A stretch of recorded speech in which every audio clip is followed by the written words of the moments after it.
Roger, thanks for joining us. I know it's getting a little late, but I just want to go to the match tonight. And one of the big striking differences watching you play at the US Open against Novak to tonight was your service placement. Particularly, it seemed on the ad side, if we see, this is you obviously at the US Open, 48% of those serves going out wide. And tonight, under the roof, 67%. And it was actually quite crucial because at the start of the match, break point down, you had a beautiful one. Yeah, I mean... is that something you're aware of? Sometimes. I mean, yes, I did try to hit some out there, and when I went there, actually, I made it quite often. Maybe at the US Open, I mean, obviously you're playing over a longer stretch of the match, so maybe you're going to go with your more favorite serve, which maybe is mine down the middle, I'm not sure. But I hit it well out wide today. I knew it was going to an important serve to get Novak off the court. I'm happy it worked out, and probably because it worked out early on the bigger point, I probably kept going there as the match went on. So it was a good start, and it was a fantastic end, particularly with your forehand here, 6-5, 15-30 in this particular, or 30-15 to Novak. Curious to know, you've got two very similar forehands coming up here inside the baseline. Are you very aware at this stage of where Novak is on this one? Because we're going to go to the second point after this, and it's kind of a similar situation. Right. Yes, of course. I mean, he very often hits the same shot, and he does such a great job of covering the court after that. So I thought he was going to make the... here we go again. Oh, yeah. Not yet. You know, he does a great job to cover the court, so I thought he was going to make that backhand. He missed it. It was good for me, so maybe that's why I went with exactly the same play on the next, almost on the next point again. And again here is your awareness that the gap here down the line isn't quite as big as it was on the previous forehand you had in a similar position? Yeah, maybe that's why I went cross-court, but it's important for me to hit that cross-court well as well. Problem is, if you hit it too slow and too short, sometimes he does... You can draw on it if you want. Yeah, but, oh, really? Look at that. I mean, he does a great job of cutting across, better than almost anybody on the tour. So it's always very tricky to play against Novak, and that's why he is where he is today. It was a great forehand, as you say. You got him right out really out wide. I almost made that, so that would have been a tough shot after that. This was nice, though. I know you remember this. Now I do.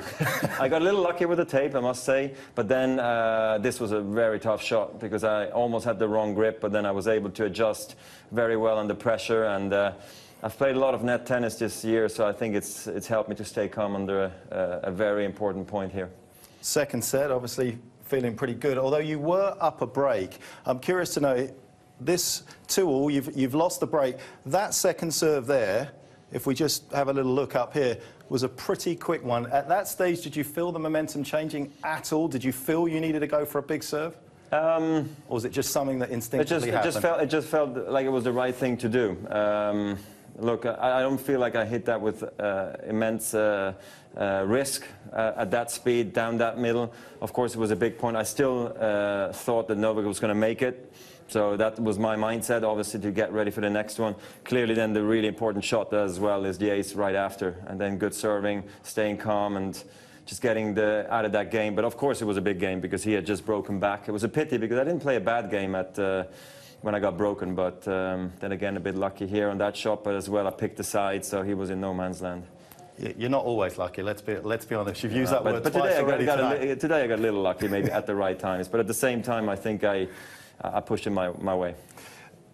Big change in your career obviously came at the end of 2013 with the old racket. Yeah, obviously the smaller head, 98 square inches right now, and it's made a massive difference to your court position. Are you aware? I mean, we've looked at a lot of numbers, and obviously Novak's hardly moved from where he's been playing his tennis. I mean, here you are this year being able to play half a metre up the court. I mean, it's quite difficult from a timing point of view, or not? The ball's obviously onto you a bit quicker. Yeah, so I think the big racket definitely helped me a lot on the return, especially on the backhand return. And I don't know, I mean, obviously take into account as well where I hit the return from. So I start the point up in the court earlier, which is 50 or 30% of the time on those second serves. And that's why I'm sure it is up a bit, but I feel like it helps me in a big way on the return, being up in the court more. Because I practiced on it a lot, I feel like more confident up there. Yeah, then I think the last couple of years I've tried to play up in the court also a bit more, you know, just to make sure I can cut off the angles better and play aggressive tennis. And the racket's been good for me. I'm happy it didn't cause any problems because racket changes can be very tricky. But this one was definitely at the right time and a good choice because I did have amazing success with it before, of course. The way that you're playing with this new racket now, do you think it would have helped you against Rafa on some of your clay court battles? Maybe. He's such a great clay court player, the best probably of all time.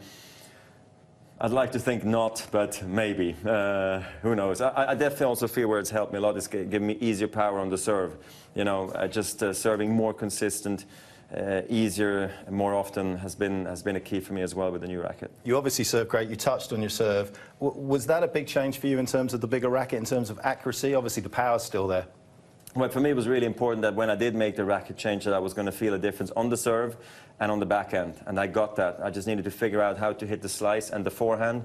I still feel after, you know, some time now, I'm basically at where exactly I want to be. It took me a while, you know, and I'm happy I'm figuring it out now, but definitely the serve and the backhand.